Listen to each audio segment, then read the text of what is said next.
Welcome back to the Changemaker podcast. I'm your host, Deke Copenhaver. Today, my guest is Perry Smith. Perry is a retired U.S. Air Force Major General, a graduate of the U.S. Military Academy at West Point. He holds a Ph.D. in International Relations from Columbia University. During his 30 years in the Air Force, Smith commanded an F-15 fighter wing in Germany, served as the Air Force's top planner, and was the commandant of the National War College. He served in leadership positions in 4 nonprofits, including the Secretary of the Board of the Congressional Medal of Honor Foundation.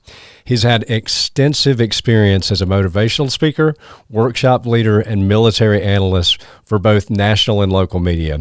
His books include Rules and Tools for Leaders, Assignment Pentagon, A Hero Among Heroes, Jimmie Dyess and the 4th Marine Division, and Listen Up, Stories of Pearl Harbor, Vietnam, the Pentagon, CNN, and beyond. Smith is married to the former Connor Cleckley Dyess. Connor is the daughter of Lieutenant Colonel Jimmie Dyess, U.S. Marine Corps, the only person to have earned America's 2 highest awards for heroism, the Medal of Honor and the Carnegie Medal. The Smiths have 2 children and 4 grandchildren. So, ladies and gentlemen, please welcome my friend Perry Smith. Welcome to the Changemaker podcast, hosted by Deke Copenhaver. Deke is the author of The Changemaker, a Forbes publishing book that has reached #1 on Amazon on multiple occasions and in multiple categories like management skills and total quality management. During this podcast, Deke interviews exceptional change-making leaders. Deke currently operates Copenhaver Consulting, where he helps local governments and other public organizations maximize their potential. He's also a sought-after public speaker. We hope that The Changemaker has an impact on you today and that you find takeaways that make you a better leader in your life. Now, here's Deke. Perry, so glad to have you. It's a great pleasure to be with you, Deke. Yeah, well, I was saying before coming on air, I've had the pleasure of serving on boards of directors with you and coming to know you and your family through the years. And you are a treasure to our community, but going back and reading your books, you've just had an incredible life. I have, and in fact, it started at Pearl Harbor when I watched the attack from the back of an Army truck. Wow. And afterwards gave my first speech at age 7. And as a result of that, I've had a really interesting life, even from a small child. And then, of course, I had a wonderful life in the military, and I've had a wonderful life here in Augusta. I've lived in Augusta now for 32 years. Well, you have truly been a pillar of the community, so I just want to thank you for everything you've done for our nation and for Augusta, for our community. So I want to start off by really getting, because you're an expert on these issues. You used to be a military commentator for CNN and other news outlets. What is your view of what's going on in the Ukraine, and how do you potentially see it playing out? Well, it's a very complicated question, and you got to look at Putin first. Why did he go in?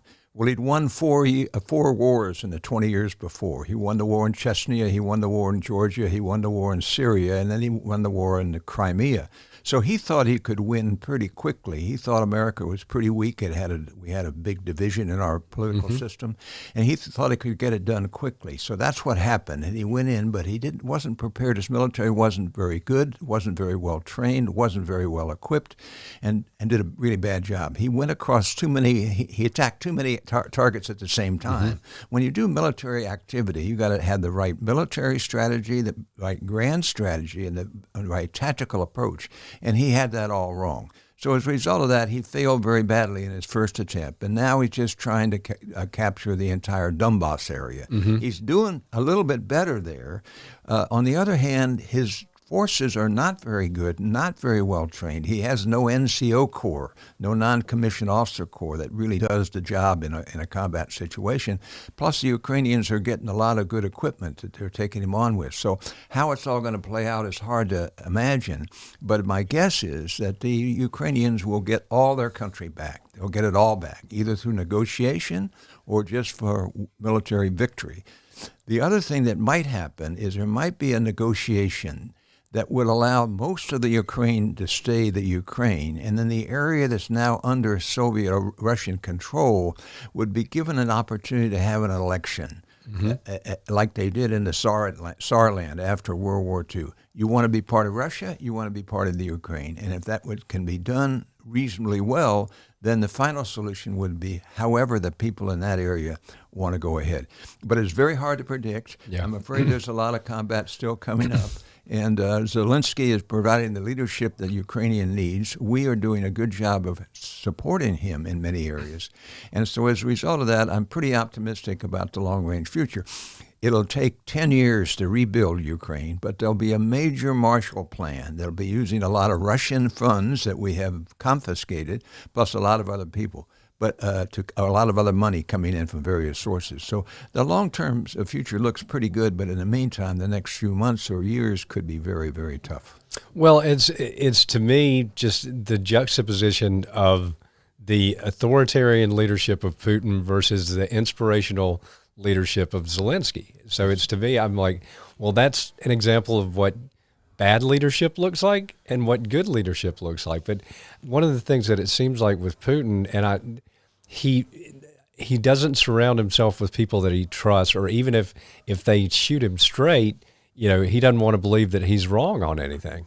Yeah, he's gone on the authoritarian pattern now more toward totalitarian pattern, where he controls the Russian people much more strongly than he did, say, 10 years ago.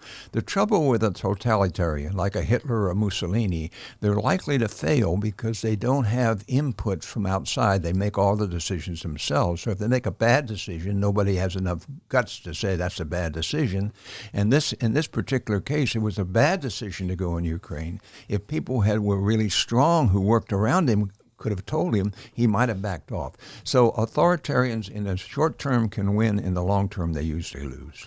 Absolutely. And so in your book, Rules and Tools for Leaders, this is a good segue because obviously Zelensky being the opposite and being an inspirational leader, but you talk about inspiring your people and how to serve the needs of your people. So I'd love to talk a little bit about that. How do you inspire your people? Well, you inspire your people by setting some goals, trusting people like crazy, giving power away, keeping your integrity very, very high, and getting out and talking to people and getting a lot of feedback, being willing to accept criticism across the board, being flexible enough to change your mind when you make a mistake. If you're wrong, admit that you're wrong and all that. So all that together, but you just have to be somebody who's upbeat, who's optimistic, who has some really good goals, who get people really excited about what you're doing, and give them a lot of love and attention. Well, it's interesting, in going back and rereading your book, I noticed that you referenced a friend of mine in there because you talk about the need to be a good listener. And Dr. Mark Golson wrote a book called Just Listen. I met him in Los Angeles a number of years ago, and we got to be good friends. He's actually been a guest on this podcast. But talk about the key role that listening does play in leadership. Well, I make the point that the most important skill for a leader is the listening skill, the most important skill, not the most important quality, that's integrity, but the important skill.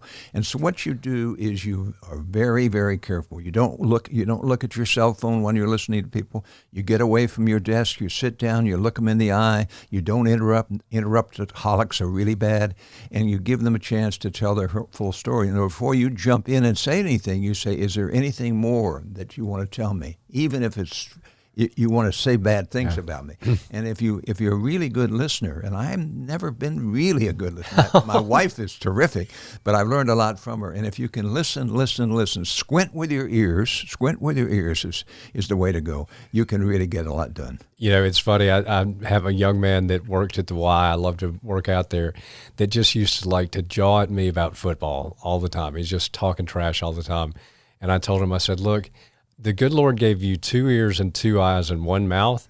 And so I think that tells me that you should spend 2/3 of your life watching and listening, and maybe 1/3 talking. So that's a nice way to phrase it. Very nice. Well, he stopped jawing quite so much, and now Georgia's won the national championship, so we're good with that. But sometimes what you have to do with people who talk, you finally have to say, sir, stop. Can you give me 5 minutes when I can talk without you interrupting me? Sometimes you have to go that far. Well, it's interesting, and you knew my father, who I always say is my true north.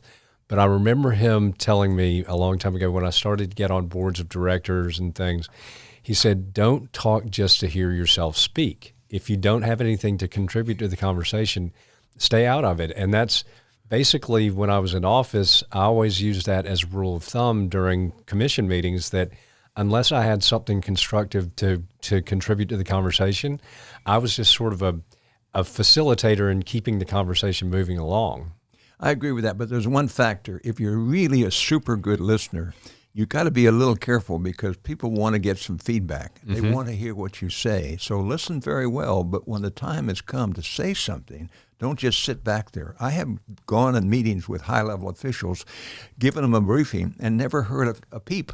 They said, close the door when you leave, and you don't know where they are. Exactly. And so listeners are wonderful, but they have to also be willing to speak. Well, communication, which is key for leaders, is a two-way street for sure.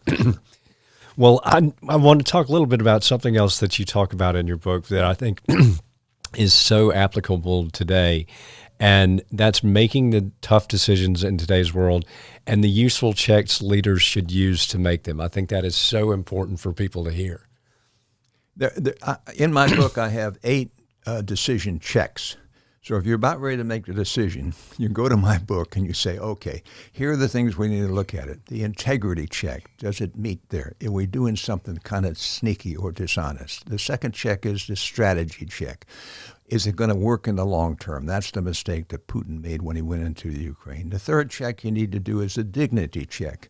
Are we acting here in a dignified kind of manner and look like we're doing it in a dignified manner? Another area is, I have 3 or 4 others I can't remember, but I have a bunch of, the implementation check. Can this decision actually take place? Will it be implemented? Do we have the resources? Do we have the support? And a decision that does have an implementation strategy is not particularly good. And there are some other checks I can't remember. Well, I would just say to our listeners, buy the book. You will love it. And I wanted to ask you about this, but initially Rules and Tools for Leaders was written as a textbook, I believe? It was. When I was at the National War College, I was a commandant. I was a major general. I had about 140 students there, and I decided to teach a course in executive leadership for people in government. These were people, these were colonels and Navy captains, and they were CIA people and State Department people. But there was no book out there. I couldn't find a book, so I decided I would write the book and try it out on these classes. So for 3 years, I taught this book, and then afterwards, I published the book.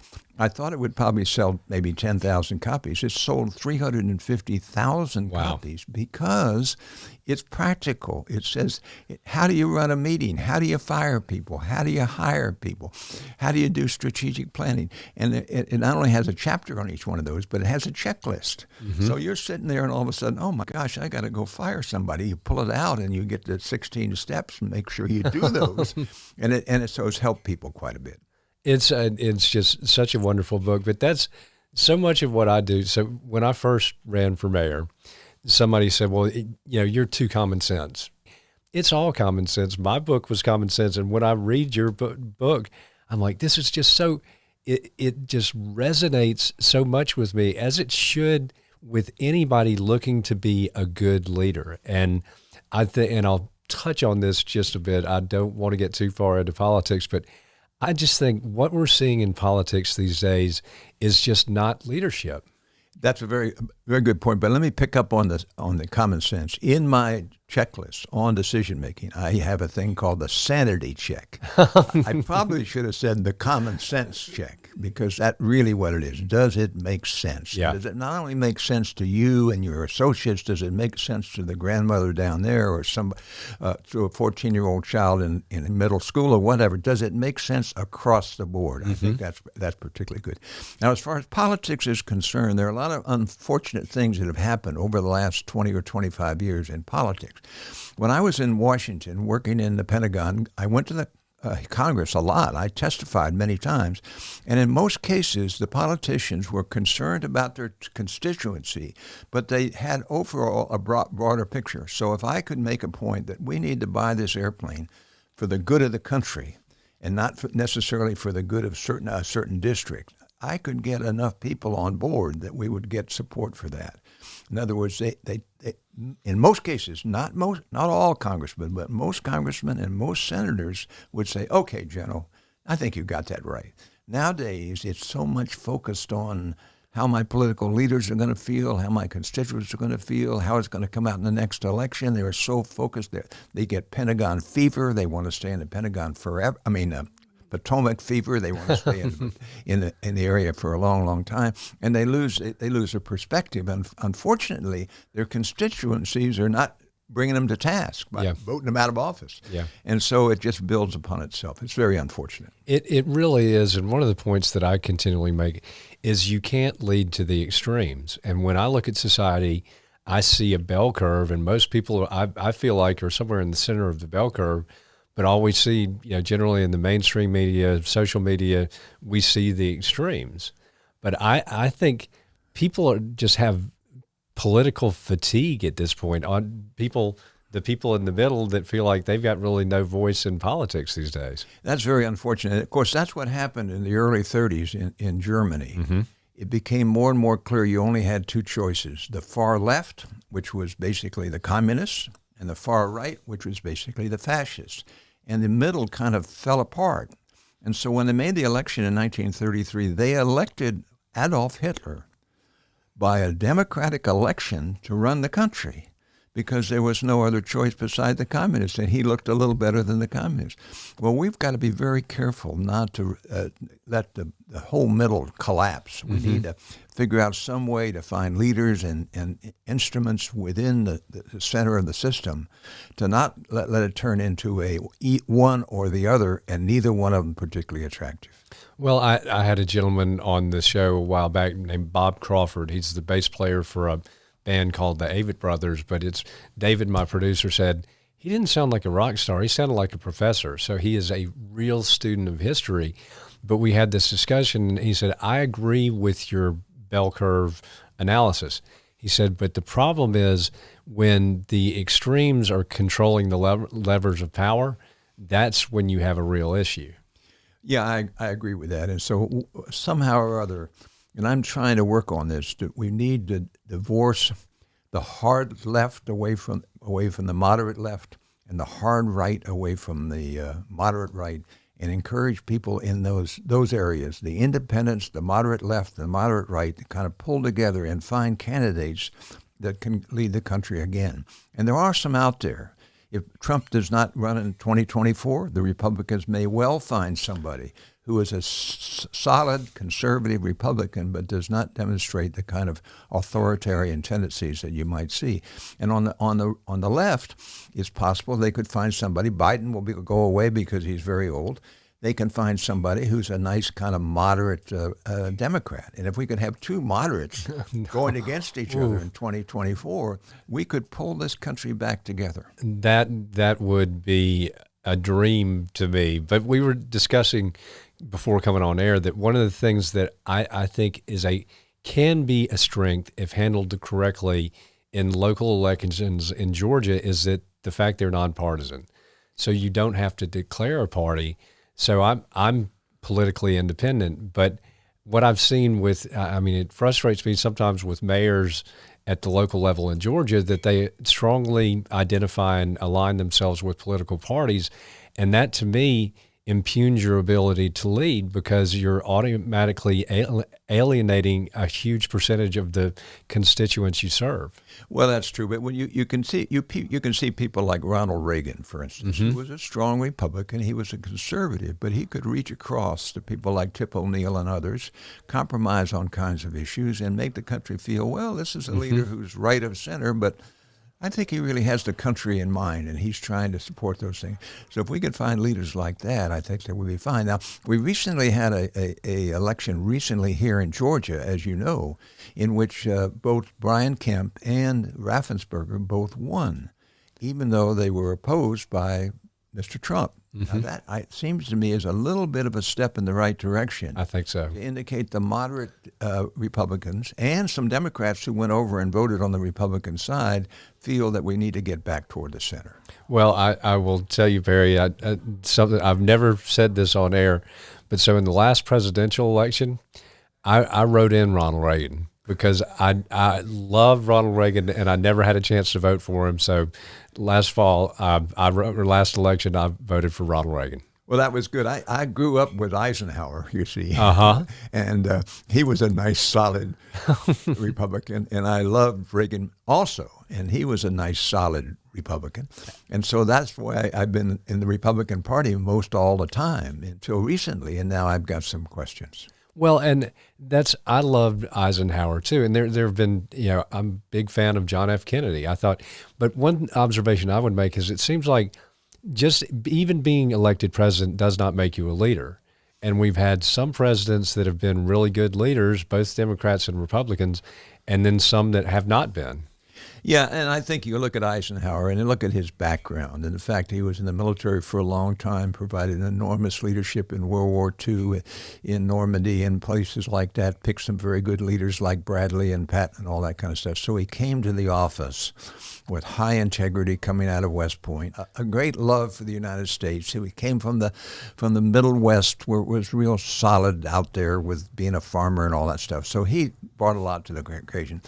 I was worried when Reagan came into power because he came with a kind of a strange background. He was an actor and all that kind of stuff. But somehow or other, and maybe he learned it as a child, and maybe he learned it when he was the governor of California, of how to do the big picture, how to make decisions that make sense, make decisions that work out in the long term, and makes decisions that'll work. And so those two guys, Eisenhower and Reagan, really worked out well. Well, and one thing that we're not seeing, and Eisenhower said it best, to not be afraid to speak truth to power. Yes. And it just seems to me, and we've discussed this, particularly with former President Trump, it seems like people are afraid of him, or they're worried that he came against our Governor Kemp, and our Secretary of State, Raffensperger, and it didn't work. And I respect, and I think those guys, and Chris Carr, our Attorney General, who's a good friend of mine, those guys got a lot of respect because they spoke truth to power, and I don't think we frankly see enough of that these days. Yeah, and I had a couple of experiences with presidents. I had an opportunity to be with Bill Clinton when he was president of the United States, and I was in a meeting with about 15 or 20 others. And it was interesting. They were intimidated by the White House. They were intimidated by the president. And when he went around and asked all of them, how am I doing, they all said wonderful things about him until they got to me. And I held up my hand and told him these are the things that you really have not done and you need to do. But it was interesting. Why were these very experienced people unwilling to be critical? So it's not just with Trump, it happens with other people. When I was a general officer, I had young officers who were afraid of the general. Mm-hmm. And I had to tell them, give me the truth. Tell me exactly how you think. Don't tell me what you think I want to hear. And if you get that kind of thing going, then it works out pretty well. Well, and one of the things that I always focused on when in office was to not set yourself above the people you serve. And I tell people, I mentioned I go to the Y. I still go to the Y every day. I went to the Y every day when I was in office. But generally, a couple times a week, I'd sit in the steam room. And I said, if you really want to know how you're doing as mayor, sit on the same level with a bunch of sweaty guys, and politics will inevitably come up, but you're not above them, and they shoot you straight. Yeah. Yeah, and the other thing, of course, is try to surround yourself by really smart people and people who have a whole lot of self-confidence. You don't want arrogant people, but people who are willing to step up. And if you surround yourself by sycophants, people who just want to lick your boots and all that kind of business, you're not going to get the feedback you need to make the right decisions. No, absolutely not. And now I want to move on to a little thing of the modern world, but I want to get your thoughts on how to manage and navigate the electronic world. It's, you're a bit older than me. Things are constantly changing. I tell people that when I first took office, I don't even know if Facebook was out there, but then I got on and I used it because I thought it was a good way to interface with the citizens. Things have changed. You've got Twitter, you've got Instagram, you've got TikTok, and you've got cell phones, and you've got texts and emails. What are your recommendations for managing in the electronic world? Well, when Jeff Foley and I did the 4th edition of this book, we decided we needed to have a chapter on managing the electronic workplace. And neither one of us knew much about it. So we went out to somebody, a younger person who was running an organization and had to deal with all that. And he wrote us a chapter. And he came up with a number of thoughts, which we thought were really good. One of the things he said, you got to do batching. In other words, you got to take maybe an hour in the morning and an hour in the afternoon to do nothing but electronic stuff. But then the other time you got to put that all away.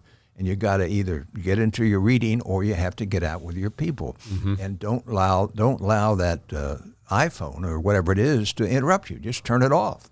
Turn it completely off.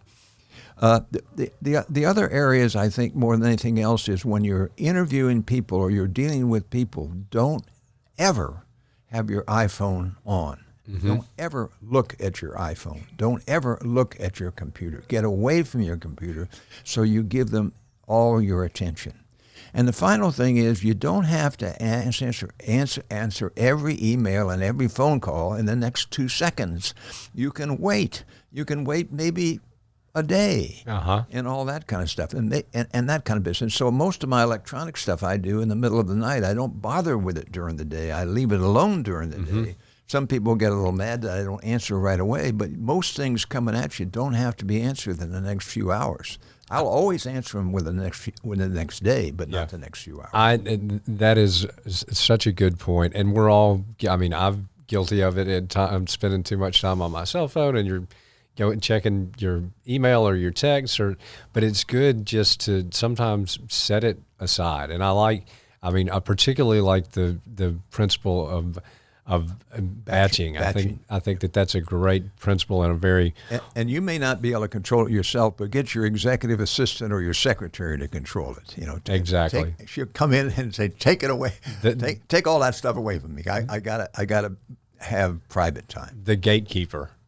Well, if you have somebody like that. I don't have a gatekeeper at this point. I had a great one in Karen Nixon and Al Dallas. Yeah, they were great. But that's, that's what I think was part of the success when I was in the mayor's office, is we had a small internal team, management team, that was myself, my executive assistant, our then administrator, that were present in the office every day. We war gamed up and down the hallways on the 8th floor every day. But that, just having, you made the point, just having people you can trust that are confident, not arrogant. And I would make another point. The two people you had, I knew them both, Al and Karen, were really well-liked people. When you hire people around you, make sure they're people. I once had an executive who was a terrific guy, but nobody liked him. He was a pain. And so I actually had to have him leave and bring in somebody who was not only really competent, but people wanted to be with him. They wanted to talk to him and get... So be careful about who you hire. Hire people that are smarter than you if you can. Make sure you hire people who are easy to be with, who are optimistic and love people and are loved by people. Absolutely. Well, I often say that, and I want to read this quote from you, because I often make the point that the best leaders seek to empower, they don't seek power. And that's just so key. And the only real power leaders should concern themselves with, which you touched on earlier, is the power to inspire. But this is a direct quote from your book. Quote, "The best leaders understand that leadership is the liberation of talent. Hence, they gain power not only by constantly giving it away, but also by not grabbing it back. Making empowerment stick requires much candid discussion, trust, and interaction between leaders and subordinate associates," unquote. That struck me. That says it all right there. And you've made the point. But you see so many people in leadership positions that want to just hoard power and accumulate power and not empower those around them, which I think that's ultimately a dangerous situation. But your statement to me describes truly what good ethical leadership looks like. Well, and also, let me give you a specific example. When I was in the Pentagon, I was a chief planner for the Air Force. I had about 200 really smart people working for me. They would come in with a decision package. If I signed it, it would go directly to the chief and the secretary. And if my signature was there, they would approve it. 99% of the time. I would often not even read their package.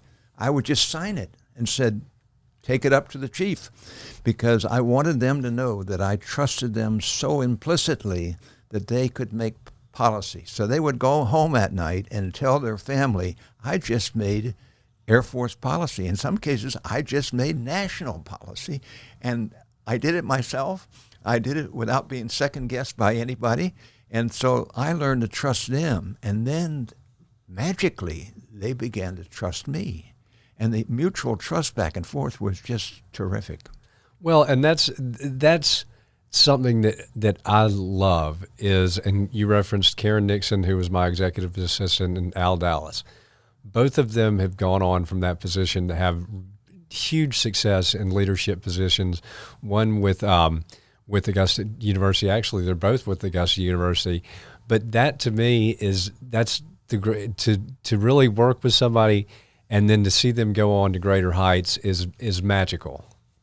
Yeah, and one of the things that you need to do, if you have somebody working for you who's really good and all of a sudden gets a really good offer to do something else, let them go. Don't hang on to them. Mm-hmm. Give them an opportunity to grow and go out. You hate to give up somebody who's terrific, but that great job out there that they really would like to have, don't hang on to them. Let them go and hire somebody good again. Well, and one of the things that, and I'd love to get your opinion on this, that I see particularly politically, but in a lot of situations, people want to hang on to their power beyond their shelf life. And rather than passing the baton to the next generation of leaders, for me, that's because I often have had people ask if I was going to run for mayor again. I'm like, that was a season of my life, and I was 37 years old, and being 37 and naive versus being 54 and knowing a lot more makes it a little easier. But I think it's really important to train up that next generation of leaders and mentor them. And I'd love to get your input on this too, though. It seems like, every next generation is lazy. They don't have a strong work ethic. The same generalizations are placed on every generation. So what are your thoughts on that? Well, each generation is different, and the millennials are different from my generation and your generation, and they have a different perspective, a different work ethic and all. But you got to be careful, because those folks are very bright. In many cases, they're going to bring a lot of talent to the fore. In some cases, they have the kind of ambition. You want people to be ambitious to do rather than ambitious to be. And you can find those kinds of folks, and then you give them a promotion and then another promotion and another promotion, let them go. And if you can find those kinds of people who have that talent, they come in every generation. They do. And Perry, I'm going to tell you a story just to myth bust a little bit. I've gotten to have a great relationship with Net Abstraction, a local cybersecurity firm that's actually a global cybersecurity firm that's headquartered here in Augusta. But I was invited to play in the Chamber of Commerce golf tournament a few weeks back with the Net Abstraction team. Well, one of the young ladies on our team is in her 20s, I think maybe late 20s. Her name's McKenna. And so her boss and I were discussing that neither of the two of us had been able to have children, but that we've had fulfilling lives just the same. And McKenna said, you know what, I don't want to have children because I love to work too much. And I think that I'd be doing a disservice if I had kids because I'd be working all the time. And I thought, that's generally not what most people think a 20-something-year-old is going to say. But I've met so many hardworking people in that generation. And so it's easy to make generalizations sometimes, but it's not always accurate. But if you do run into people who are true workaholics, that's all they want to do is work, work, work, work, work. You need to give them a little guidance because the world is open to lots of opportunities, and you've got to be able to step back from your work and say, I want to do something. I want to have a family, or I want to travel, or I want to get married, or whatever it is, because people who are so narrowly focused on work tend to not see the world the way it is and tend to make bad decisions. I agree with you completely. So I want to talk a little bit about your time at CNN and really particularly the Valley of Death debacle that really caused you to take a stand and to leave that organization. Yeah, I went to work for CNN in January of 1991 when the first Gulf War, Desert Storm, Norman Schwarzkopf. That war was about ready to break out. I went ahead and worked for them for about 8 years. Enjoyed working for them. There was a very good boss named Tom Johnson and all. But then CNN ran a special called The Valley of Death, which accused the United States military during the Vietnam War of using lethal sarin gas from the air to kill our own troops on the ground. They also accused the Army guys of massacring large numbers of women and children. Well, none of those charges were correct. And I tried to stop the story, was unable to stop the story. Then I tried to get a retraction. I couldn't get a retraction, so I quit CNN, called up the head, and said, I'll never work for you again. I can't stand the ethics. And then I had a decision to make, should I go public or not? And I decided I needed to go public because it was so bad. It was really bad. Mm-hmm. And so I did go public. I had a headline in the New York Times and the Washington Post and the Los Angeles Times. I got interviewed by a number of people on why I left. And I basically pointed out that it was a major ethical failure and that people needed to be fired. And fortunately, they did fired all the bad people at CNN. Well, and I discussed earlier my father being my true north, but I remember back in the early 90s, I was taking a public speaking class, and I asked my father, what's something that you think I should speak on? And he said, I think you should speak on business ethics because we're going to have a crisis of ethics in this country. And that was before, a lot of this stuff has come out in the past several decades. But I thought, what a wise man to say that, and I will never forget that because I think in business, not all businesses, but in politics, we're to a degree in an ethical crisis. We are, and what you need to do is make sure you have the safeguards. Now, in the case of CNN back in the day, when they did that bad thing, they had no safeguards. They had no ethics training. They had no leadership training. They had no 800 number you could call if something really bad was happening. And as a result, they went astray. So in any organization, small or large, you should have the safeguards to make sure that the ethics are good, that the whistleblowers have a chance to blow whistles, and that the leaders have a chance to be really challenged. And if you're working for an organization that does not have the safeguards and ethics, you probably ought to leave because that organization is going to fail. Exactly. Well, as we sort of draw to a close so I can get you out of here so you can get to your next gig, I'd tell our listeners a little bit about the Jimmie Dyess Symposium and the impact that it's had. Jimmie Dyess, of course, as you mentioned, was the only person in history to earn America's 2 highest awards for heroism. So when I came down to Augusta a number of years ago, I looked around and said, what's Augusta doing to honor this incredible man? And nobody was doing much. And so Bill Lefshaft, who at the time was running the Boy Scouts, says, why don't we do a symposium? And every year we bring in a Medal of Honor recipient and we honor some very special people here in Augusta. So we started it 12 years ago, and it's been great. It's raised a lot of money every year.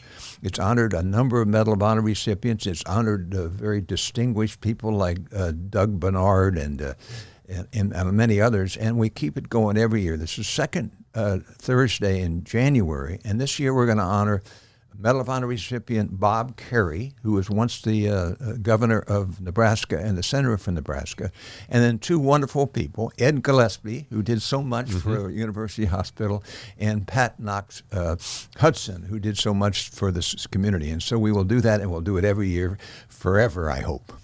Well, I love seeing what you do on a daily basis, but the impact that you've had on this community, that symposium being one of them. But as we close out, I just want to ask you, so what truly puts a smile on your face on any given day and brings joy to your heart? Well, most of all is my wife. We've been married for 63 years. I wake up every morning and say, you're still with me. Not many people live in good health for 63 years, and we have. And she has been so helpful to me because whenever I make mistakes, she tells me. Whenever I get down, she lifts me up. When I get too high, she pulls me down. And so that's my greatest joy. The second joy is, of course, my kids and my grandkids. And the third joy, I guess, is making contributions, raising money for a good cause, or working with you or working with somebody else. I have to have a project. I have to have something I'm interested in that really keeps me going. And fortunately, I have a number of projects that I go. The next project, by the way, will happen at Sullivan's Island on the 9th of August. We'll put up a large marker outlining the exact spot that Jimmie Dyess, age 19, dove in and saved 2 women and earned the Carnegie Medal. There'll be a 2-sided marker there that'll be there for the next couple of hundred years that tells his story. Well, you do wonderful work, and thank you for being my guest. You've been a great guest. Thank you. That's all the time we got. Dropping the mic, and we are out.